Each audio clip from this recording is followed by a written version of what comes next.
नमस्कार, आप देख रहे हैं हिंदी खबर एक्सप्रेस और मैं हूं आपके साथ मानवी ठाकुर। शुरुआत करते हैं आज की खास खबरों से। अयोध्या में होली के पर्व को लेकर जिला प्रशासन पूरी तरह से अलर्ट है। होली त्योहार को लेकर मिलावटी मिठाइयों के रोकथाम के लिए खाद्य सुरक्षा उपायुक्त मानिक चंद्र सिंह व सिटी मजिस्ट्रेट राजेश कुमार मिश्रा ने शहर के रिकाबगंज स्थित परम स्वीट्स पर छापा मारा और बूंदी के लड्डू, खोया और छेने की मिठाई का सैंपल लिया।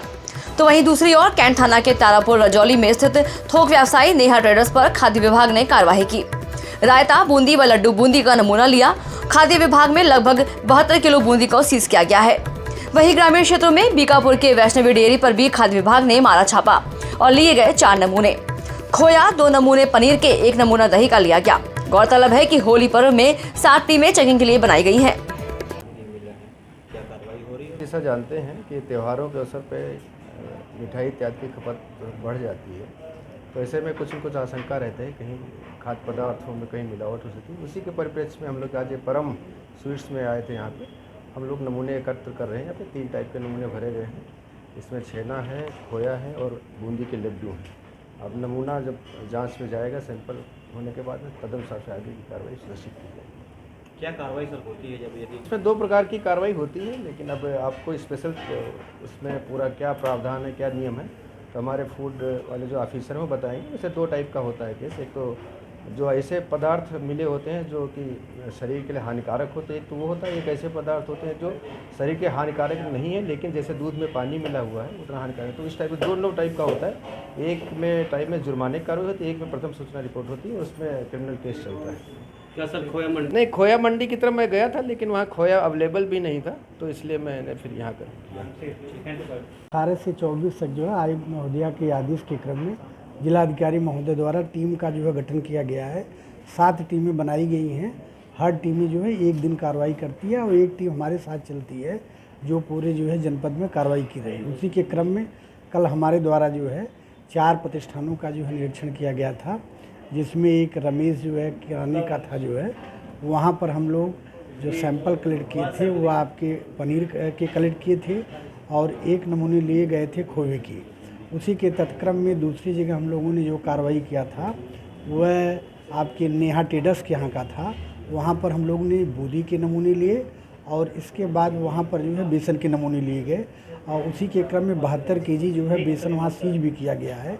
8,640 रुपये के वो नोट थे। और उसी के क्रम में आज सुबह हम लोग जो है वह वैष्णवी ट्रेडर्स जो है मिल्कीपुर में जो है सूचना के आधार पर जो है छापेमारी की गई थी, जिसमें 4 नमूने कलेक्ट किए गए हैं। एक पनीर के नमूने लिए गए थे, एक दही के नमूने लिए गए थे, एक खोए के नमूने लिए गए थे, पनीर के 2 नमूने लिए गए थे। और वहाँ पर लगभग जो है वह 250 के आसपास 250 केजी जो है पनीर पाए गए थे। 40 केजी के आसपास आपके खोए पाए गए थे। 60 या 70 केजी के आसपास जो है वह दही पाए गए। उत्तर प्रदेश के जनपद मुरादाबाद के अति व्यस्त संभल चौराहे पर जनता जाम से पस्त रही और यातायात पुलिस ड्यूटी पॉइंट से मस्त रही। दरअसल आपको बता दें कि रमजान का मुबारक महीना चल रहा है, जिसके चलते 5 बजे से ही संभल चौराहे से राहगीरों का भारी तादाद में आवागमन शुरू हो जाता है, जिसके कारण संभल चौराहे पर भारी भीड़ रहती है और यातायात पुलिस इस भीड़ को सुचारू करने में असमर्थ रहती है। ऐसा ही नजारा देखने को मिला मंगलवार की शाम को, जब अफ्तार के समय लोगों का आवागमन शुरू हुआ और संभल चौराहे पर भीषण जाम लग गया, जिसको सुचारू करने के लिए ड्यूटी पर तैनात पुलिसकर्मी भी कैमरे की नजर से दूर रहे। दूर दूर तक कोई भी यातायात पुलिसकर्मी कैमरे की नजर में नहीं आया, यानी यातायात पुलिसकर्मी ड्यूटी पॉइंट से नदारद रहे और जनता जाम की समस्या से जूझती रही।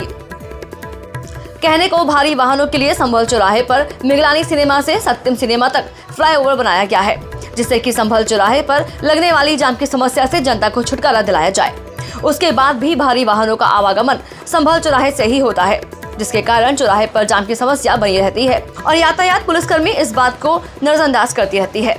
अब देखना ये होगा कि इस खबर के प्रसारण होने के बाद क्या संभल चौराहे से भारी वाहनों, बस या मिनी बस का आवागमन बंद होगा या नहीं, या फिर यातायात एसपी और यातायात पुलिसकर्मी इसी तरह से इसको नजरअंदाज करते रहेंगे। यह तो आने वाला समय ही बताएगा। लोकसभा चुनाव 2024 में एनडीए गठबंधन के साथ मिलकर चुनाव लड़ रही रालोद के नेता अबूसी भाजपा और उसके नेताओं की जयकार कर रहे हैं। इसके खिलाफ पहले पार्टी नेता और खुद राष्ट्रीय अध्यक्ष जयंत चौधरी तीखे बयान दिया करते थे, रालोद के राष्ट्रीय महासचिव त्रिलोक त्यागी का कहना है कि जब भाजपा चौधरी साहब की जय कर सकते हैं तो नरेंद्र मोदी की जय हमें भी बोलना चाहिए। त्रिलोक त्यागी ने मेरठ में पार्टी कार्यालय पर प्रेस कॉन्फ्रेंस की। उन्होंने कहा कि मोदी ने वो काम किया है जो मनमोहन सिंह 10 सालों में भी नहीं कर पाए। बागपत में रालोद की महिला विंग की जिलाध्यक्ष रेणु तोमर के इस्तीफे पर कटाक्ष करते हुए कहा कि जब भाजपा के लोग जयंत चौधरी के नाम का नारा लगा सकते हैं तो रालोद के लोग नरेंद्र मोदी के नाम का नारा क्यों नहीं लगा सकते। अब रालोद एनडीए के साथ मिलकर चुनाव लड़ रही है। यह तय है कि अब सहारनपुर में मेरठ मुरादाबाद तक कहीं किसी भी सीट पर कोई चुनाव बचा ही नहीं है। महासचिव ने एनडीए की जीत की पक्की घोषणा भी कर दी। त्रिलोक त्यागी ने कहा कि हम एनडीए में तब गए हैं जब चौधरी चरण सिंह को भारत रत्न मिल गया। कहा कि मनमोहन सिंह ने चौधरी चरण सिंह के अंडर में काम किया। जब वो वित्त मंत्री थे तब मनमोहन सिंह उनके वित्त सचिव थे, उनकी लगातार तारीफें करते थे। तो जब मनमोहन सिंह 10 साल पीएम रहे तो उन्होंने चौधरी चरण सिंह को भारत रत्न क्यों नहीं दिया। चौधरी अजीत सिंह ने मनमोहन सिंह पर दबाव बनाकर उनसे लखनऊ एयरपोर्ट का नाम चौधरी चरण सिंह कराया। त्रिलोक त्यागी ने कहा कि जयंत कहते हैं कि मोदी में मुझे चौधरी चरण सिंह नजर आ रहे हैं। भाजपा ने उनको भारत रत्न देकर हमारी जुबान बंद कर दी है। भारत रत्न देकर भाजपा ने हमें अपने साथ ले लिया है। विपक्षी एकता गठबंधन में हमें कुछ सीटें नहीं मिल रही थी, जिसके बाद हमने ये नया कदम उठाना पड़ा। सारी दुनिया में किसान आंदोलन चल रहे हैं। किसानों को अपनी मांग करने का अधिकार है। पहले हम मांगे कर रहे थे, अब हम सरकार में हैं तो किसानों की मांगों को पूरा कराएंगे। रालोद और जयंत चौधरी सरकार से अब किसानों की मांगों पर बात करेंगे। कहा कि रालोद किसी के लिए नहीं है, एनडीए के लिए वोट मांग रही है। देखिए, चौधरी चरण सिंह, जब मैं मनमोहन सिंह को दोषी कह रहा हूँ, मनमोहन सिंह प्रधानमंत्री थे, मैंने मनमोहन सिंह को दोष दिया ना, और दोष इसलिए दिया मनमोहन सिंह को, मैंने चंद्रशेखर जी को दोष नहीं दिया, मैंने और प्रधानमंत्रियों को दोष नहीं दिया, मैंने राजीव गांधी को दोष नहीं दिया। मैंने दोष दिया इसलिए मनमोहन सिंह को कि मनमोहन सिंह जी ने चौधरी चरण सिंह के, जब वो वित्त मंत्री थे तो उनके वो फाइनेंस सेक्रेटरी थे, उनके अंडर काम किया। वो लगातार बातचीत में उनकी तारीफ करते थे चौधरी चरण सिंह की। और जब आप 10 साल प्रधानमंत्री रहे तो आपने भारत रत्न क्यों नहीं दिया? मेरा एक सवाल है और मुझे शिकायत है इस बात से, मैं आपके सामने कह रहा हूँ। तो चौधरी अजीत सिंह जी ने तो एक काम कराया, मनमोहन सिंह से बड़ा दबाव देके कि लखनऊ के एयरपोर्ट का नाम चौधरी चरण सिंह कराया, जब वो उसके मिनिस्टर थे सिविल एविएशन के। पर भारत रत्न मिलना चाहिए था। मनमोहन सिंह जी ने सचिन तेंदुलकर को भारत रत्न दिया, तो मैं सचिन तेंदुलकर के भारत रत्न का स्वागत करता हूं। पर चौधरी चरण सिंह के ना मिलने पर मनमोहन सिंह के जमाने मुझे तकलीफ है और ये तकलीफ मुझे सदा रहेगी। आपको क्या लगता है मुजफ्फरनगर से जिस शख्स ने अजीत सिंह जी को हराया, आप आरएलडी उन्हीं के लिए वोट मांगे? देखिए, आरएलडी, एक मिनट, आरएलडी किसी के लिए वोट नहीं मांग रही, आरएलडी एनडीए के लिए वोट मांग रही है। वो भी तो इसी के मैंने जब मैंने कहा अगर आपको टिकट दे देते तो आपके लिए मांगता मैं। उम्मीदवार हमारे लिए निमित्त मात्र है। आज मेरठ का उम्मीदवार अभी नहीं डिक्लेयर हुआ, अब कल को किसको देंगे, एनडीए वाले जिसको देंगे उसको हम लड़ाएंगे। हमारे लिए उम्मीदवार नाम की कोई चीज नहीं है। किस तरीके से आपकी स्थिति तैयार हो रही है आरएलडी और बीजेपी? हम लोग मिलके अपनी मीटिंग करेंगे, हमारे जिला अध्यक्ष सारे अपने प्रमुख साथियों के साथ, बीजेपी के साथ समन्वय बैठक करेंगे और मिलके कार्यक्रम बनाएंगे और मिलके चुनाव जिताएंगे। त्यागी जी जयंत है, अब अगर हम लोग कोई बात कहते हैं, जैसे उन्होंने कहा भाई मेरा दिल जीत लिया, उन्होंने कहा मोदी में मुझे चौधरी चरण सिंह नजर आ रहे हैं। उनको इसलिए नजर आ रहे हैं, त्रिलोक त्यागी जो सबसे बड़ा एक तरह से हर मामलों में, हर मुद्दों में, हम तो स्टूडेंट लाइफ से ही फर्जी मैट्रिमोनियल आईडी बनाकर युवतियों को ठगने वाली बंटी बबली को सोमवार देर रात मंझनपुर पुलिस और एसटीएफ की संयुक्त टीम ने गिरफ्तार कर लिया है। मंझनपुर और पश्चिम सरीरा थाना क्षेत्र की रहने वाली युवतियों ने कुछ माह पहले पति पत्नी पर दर्ज कराया था ठगी का मुकदमा। मुकदमा दर्ज होने के बाद मुख्य आरोपी फरार चल रहे थे। पति पत्नी को प्रयागराज के कल्याणी देवी मोहल्ले से गिरफ्तार किया गया है। दोनों पर 25-25 हजार का इनाम घोषित था। पुलिस ने दोनों पति पत्नी को जेल भेज दिया है। पश्चिम शरीरा और कोखरास थाना क्षेत्र की रहने वाली युवतियों ने पुलिस अधीक्षक ब्रजेश कुमार श्रीवास्तव को एक शिकायती पत्र देते हुए बताया था कि फर्जी मैट्रिमोनियल आईडी बनाकर युवतियों से ठगी की जा रही है। शिकायत को गंभीरता से लेते हुए एसपी ने मुकदमा दर्ज कर कार्रवाई का निर्देश दिया।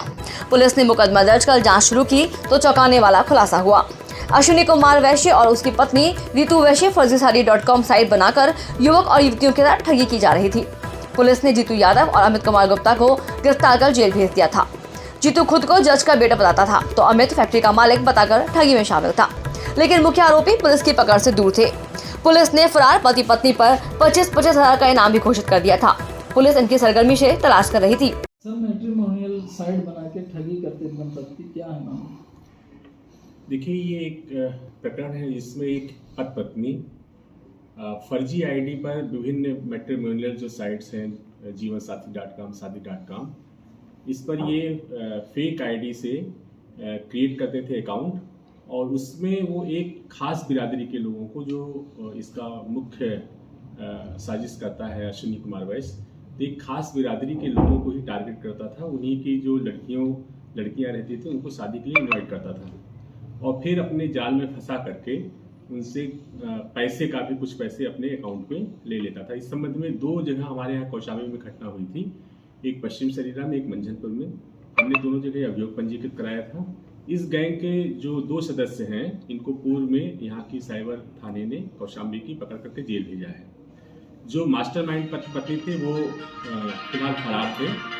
उनके ऊपर मैंने पुरस्कार घोषित किया था 25-25 हज़ार का, और उसको एसटीएफ से भी शेयर किया था। एसटीएफ ने इन पत्नी को गिरफ्तार किया है, आज वो जेल भेजे जा रहे हैं, और इनके उत्पीड़न के जो और भी लोग भी शिकार हैं उनके बारे में भी हम लोग इकट्ठा कर रहे हैं। इनका जो अकाउंट है वो फ्रीज करा दिया था, काफ़ी पहले फ्रीज करा दिया था, और जो आगे विधिनुरूप कार्रवाई होती है वैसा करेंगे। गैंगस्टर भी लगाएंगे, और जिन लोगों से इन्होंने पैसे लिए हैं उसको वापस भी कराएंगे। कितने पैसों की ठगी करते थे? हमारे यहाँ के जो 2 मामले हैं, ये 10 लाख रुपए की ठगी किया है, लेकिन ऐसा लगता है कि इन्होंने जो है विभिन्न लोगों से करोड़ों रुपए की ठगी करी होगी। सर, ये लोग कैसे लोगों को फंसाते थे? ये जैसा मैंने बताया कि ये अपने कास्ट के लोगों को जो सरनेम लगाते थे वैश्य, उसी तरीके के लोगों से कह करके, और एक बहुत ही स्मार्ट अपनी फोटो ये जो लड़का है ये लगाता था, और फिर उनसे विभिन्न आईडी से, विभिन्न नंबरों से वो बात करता था, और जब उसके अकाउंट में पैसे वैसे आ जाते थे फिर वो सिम तोड़ करके फेंक देता था। सर, इस तरह सर अपने अकाउंट में ही पैसे लेते थे या किसी और को? नहीं, ये अकाउंट भी सब फेक बनवाते थे, और जैसे ही पैसा पहुंचता था वैसे पैसे निकाल भी लेते थे। लेकिन फिलहाल हम लोगों ने एक अकाउंट ऐसा ढूंढा है जिसमें इनके पैसे काफ़ी हैं उसमें, और उसको हम लोगों ने फ्रीज भी कराया है। अनेकता में एकता का प्रतीक, न वर्ण, न भेद, न वर्ग भेद, न कोई बड़ा न कोई छोटा, हर रंग मिलकर जीवन को उत्साहित करना ही होली है। होली के दिन ही हिंदू पंचांग का पहला दिन होता है। यह दिन खुशी खुशी एवं शांतिपूर्वक संपन्न हो, इसी को लेकर वैशाली जिले के पातेपुर प्रखंड के हरलोचनपुर थाना परिसर में थाना अध्यक्ष लोकेश कुमार चौधरी की अध्यक्षता में जनप्रतिनिधियों, बुद्धिजीवियों समाज के दोनों समुदाय के प्रबुद्धजनों की बैठक आयोजित की गई। इस बैठक में आए सभी लोगों से पूर्व में तथा होली के दौरान होने वाली गड़बड़ी को लेकर जानकारी ली गई तथा इन्हीं लोगों से उसके समाधान कैसे हो पर इस पर चर्चा की गई। प्रखंड विकास पदाधिकारी मनोज कुमार राय द्वारा होली शांतिपूर्वक संपन्न कराने को लेकर कई अहम दिशा निर्देश दिए गए हैं। इस दौरान उन्होंने कहा कि आदर्श आचार संहिता लागू है, इसका अनुपालन करना अनिवार्य है, भीड़ कहीं भी ना लगाएं। आज की खबरों में बस इतना ही। देखते रहिए हिंदी खबर एक्सप्रेस। नमस्कार।